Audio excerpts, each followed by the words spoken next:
Hello and welcome to Middle East Matters here on France 24. Coming up on this week's show, a defiant signal that Israel's hard-right government is determined to push on with settlement building amid mass weekly protests and rising tensions across the region. Cabinet ministers lead thousands on a march to an unauthorized settlement outpost in the West Bank. Plunged into poverty, increasing numbers of soldiers in crisis-hit Lebanon are being forced to take on second jobs or desert their posts as the value of their salaries plummets. We'll bring you an exclusive report. And ravaged by war, insecurity and political unrest, Iraq steps up efforts to repatriate countless numbers of priceless artefacts plundered since the US-led invasion 2 decades ago.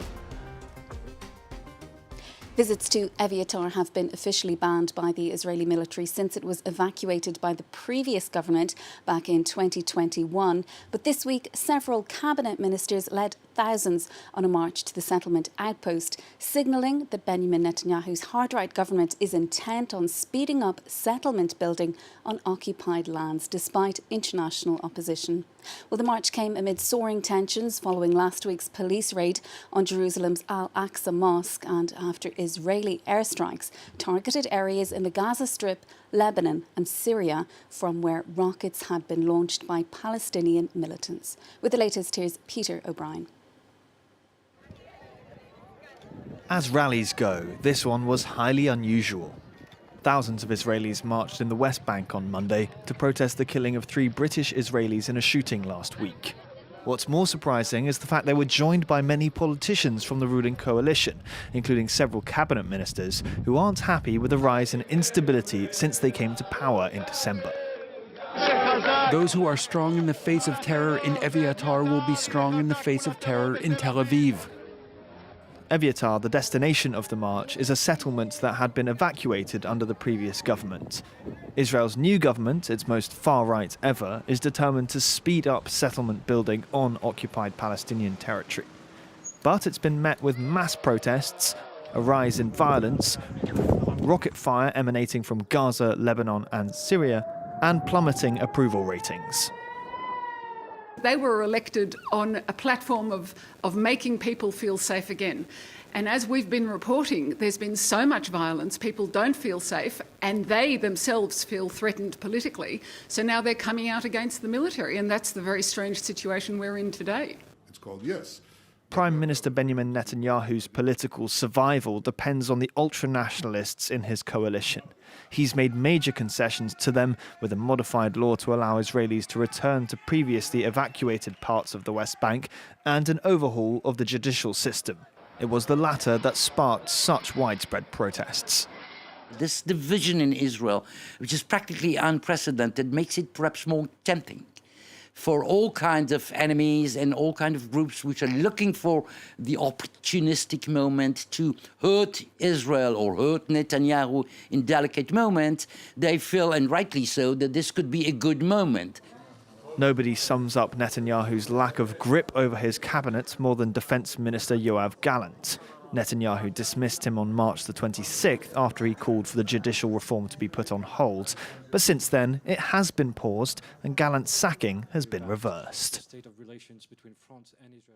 Lebanon's economic meltdown has plunged most of the population into poverty. It's also now threatening the country's security. As the currency has plummeted to new lows in recent months, salaries too have fallen as prices rise. Well, to make ends meet, soldiers are being forced to take on second jobs or even to desert their ranks. Our correspondents in Beirut have met 2 of them. This is their exclusive report. 2 years ago, Patrick deserted the state security forces, a special unit responsible for investigating medium and high-level crimes. Now, he resides with his ailing mother in a rented apartment in the western part of Beirut. The situation in Lebanon has made life very difficult for the military. Our salaries are worth nothing. We no longer have access to social security. I was forced to flee. The most difficult thing is finding a job because no one wants to hire a deserter. Thank God I found work, but I can't travel because my superiors are holding onto my passport and ID. I'm in big trouble if I get caught at a roadblock. It makes me anxious. What pushed you to run away? I'd been contemplating it for more than half a year. Making such a decision wasn't easy, especially after dedicating 10 years of my career to the security forces. That's a whole lifetime. The day I chose to flee, I was on a mission. My colleague fractured his arm. I took him to the hospital for treatment, but I had to cover the fees myself, even though it happened during work hours. To avoid arrest and punishment, Pierre sought a legal way out of the internal security forces. Unfortunately, his request for demobilization was denied.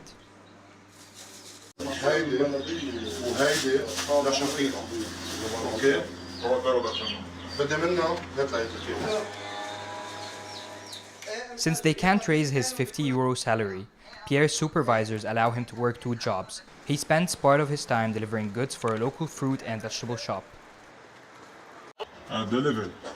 Nobody wants to work. I have to pay my own healthcare costs, and the cheapest medicine is €20, which is too much. Even with 2 jobs, I can't afford food. Do you think about running away? No, thank God. I found another job, and my sister, who lives abroad, helps me as well. The socioeconomic downfall in Lebanon is taking a toll on troop morale. There have been several suicides in recent months. This all-encompassing crisis extends to retired military personnel. They frequently take to the streets, demanding higher pensions. The confrontations between veterans and serving soldiers highlight the chaos impacting the Lebanese state's security infrastructure. It was just one of many Iraqi sites looted in the wake of the US-led invasion of March 2003. Tens of thousands of priceless artefacts were stolen from the Baghdad Museum. 2 decades on, many of them have never been recovered, and millions of euros worth of antiquities are still being smuggled out of Iraq, as France 24's Marie-Charlotte Rupi and Josh Vardy have been finding out. This is an extract from their report. Reopened after lying dormant for 20 years, but heavy looting in the National Museum of Iraq's recent history has left its mark. Many artifacts have gone, and some are missing pieces. Others have been restored. From the 10th to the 12th of April 2003, the museum's collections were ransacked. Tens of thousands of artifacts from millennia-old civilizations were stolen, like this Assyrian statue. When they moved it, its elbow was damaged. This piece had been stolen. An Iraqi person found out it was being sold and bought it in 2003. He kept it at home until the situation out on the Iraqi streets settled, and then he returned it to the museum. This is the central issue in attempting to control the trafficking of Iraqi antiquities. With a history stretching back thousands of years, the country has over 100,000 archaeological sites, with many in remote, hard-to-reach areas, perfect targets for looters. Decades of war and the arrival of the Islamic State group helped to encourage this trafficking, which is still facilitated by networks of organized crime and corruption in government. The hemorrhage seems impossible to stem. This police department fights organized crime and specializes in finding stolen antiquities. This is the first piece, which is black with 4 people sculpted and one of them with an animal's head, a gazelle. If it is authenticated, they could go to jail for 10 years. They infiltrate artifact resale networks, relying on agents spread over the country. We managed to ambush the suspect and catch him on the scene red-handed. He was intending to sell the artifacts for a good sum of money. The whole point of selling these artifacts is, of course, to make money. These pieces were dug up by the suspect, who wanted to sell them for $20,000. The precarious economic situation in the country, where a quarter of the population lives below the poverty line, makes the protection of these sites particularly urgent. Iraq has succeeded in recent years in repatriating several thousand antiquities discovered across the United States and Europe. But sales of trafficked artifacts have not slowed. UNESCO estimates that the global market turns over around $10 billion every year. Well, for centuries, Egyptian archaeological sites were also looted to feed the illegal trade in antiquities. Authorities there are working hard to safeguard their ancient treasures. As crowds here in Paris flock to a new exhibition on Pharaoh Ramses the Great, our correspondent in Egypt has been visiting Karnak Temple outside Luxor to meet some of the country's most renowned Egyptologists. These ruins have been Luc Gabol's life work. As co-director of the French-Egyptian Centre for the Study of the Temples of Karnak, he knows every inch. We're inside the great hypostyle hall, begun by Seti I, the father of Ramses II, and finished by Ramses II. And now there is major restoration work on the paintings undertaken by the Egyptian Antiquities Service, with some absolutely magnificent results. Along with his Egyptian colleagues, his mission is to restore, study and preserve this ancient site, which still guards some of its mysteries. Digs are continuing here. One reason, for example, is that we don't know exactly when the temple was first established. They say there are sections dating back to pre-dynastic times, so around 3500 BC. So we still have to prove that. Whilst for many years most Egyptology was in French, British and German hands, today the Egyptian state sets the agenda. Hi, Dr. Ahmed.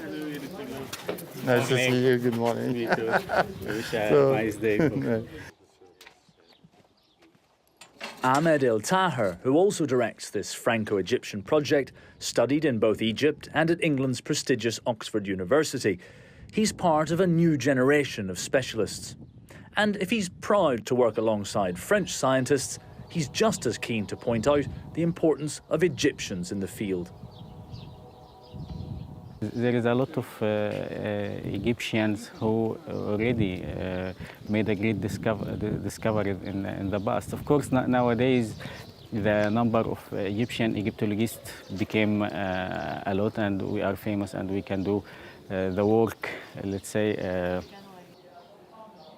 With thousands of artifacts discovered in Egypt every year, scientists still have many years of research ahead of them, to the delight of enthusiasts the world over. Well, we could soon be out of a job. It's the latest example of the rapid rise of new artificial intelligence technology. A media outlet in Kuwait has unveiled an AI-generated news presenter. Futa made her debut on the Twitter account of the Kuwaiti news website as an image of a woman wearing a black jacket and white T-shirt. Her creators say there are plans for her to read online bulletins. Let's hear a little of what she had to say in her first message to potential viewers. أنا فضة. أول مذيعة في الكويت تعمل بالذكاء الاصطناعي في مؤسسة كويت نيوز الإعلامية. ما هي نوعية الأخبار التي تفضلونها؟ لنسمع آراءكم. Well, that's it for this week's edition of Middle East Matters. Do stay with us for more world news here on France 24.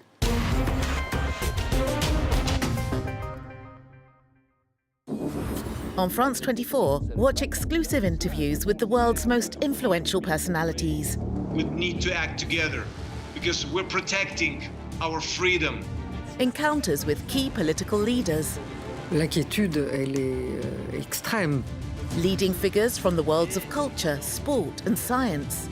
La science, la recherche, la découverte, le progrès, c'est important, c'est pas des mots qui sont vides. Whatever you think is right, you can do.